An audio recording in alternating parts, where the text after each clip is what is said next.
What could these 3 countries possibly have in common? Now, some of you might be tempted to get out your smartphone and look that up right now, but I promise I'll let you know by the end of this talk.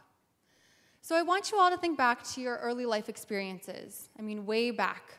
It might be hard to recall, but I'm sure you've seen pictures. Who was there with you? And how do you think that having them there has impacted you as an adult? Let me share with you a little bit about my own story. My mom was always around. She was working as a 3rd grade teacher when she found out she was pregnant. The school district she was working for offered 3 months of maternity leave, which is pretty good, but she decided to quit. She told me she fell in love with being a mom, and she didn't take another job until I went to preschool. Then she decided to be my preschool teacher. I guess she really liked spending time with me. But my mom was able to take that time out of the workforce because my dad could support us. I'm a healthy, well-adjusted adult. Well, I guess I should let you all be the judge of that.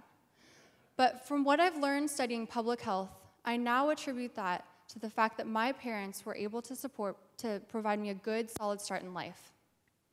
Research shows that the first 1,000 days of life are critical for a person's lifelong health. That means from conception, throughout the pregnancy, until a child's about 2. We now know that around half of our health is programmed during this short window of time.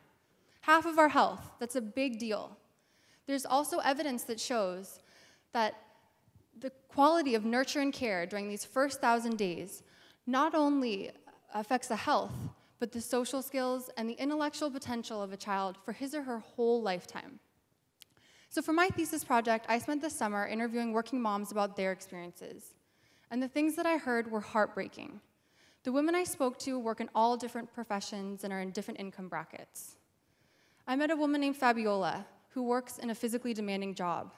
She worked as late as she could in her pregnancy in order to take just 6 weeks off with her son.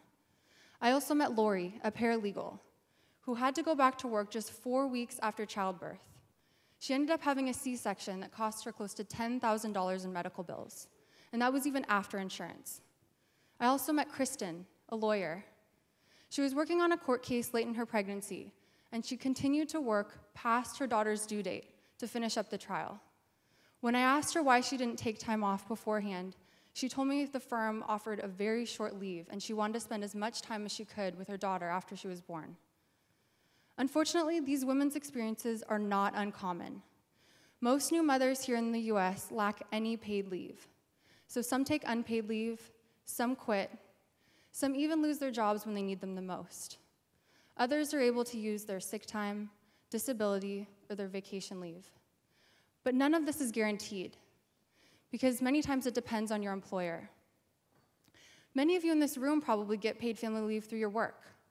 The software industry is well known for providing some of the best family leave benefits.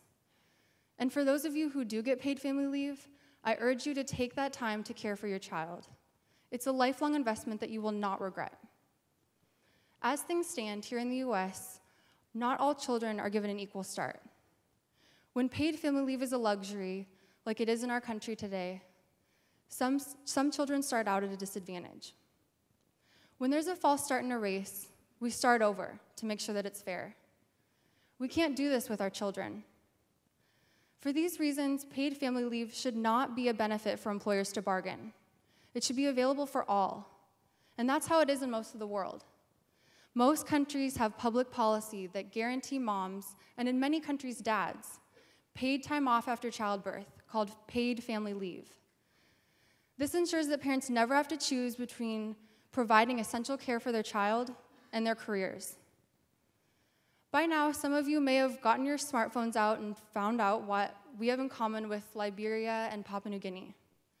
We're the only 3 nations in the world with a population over 1 million that do not mandate paid family leave.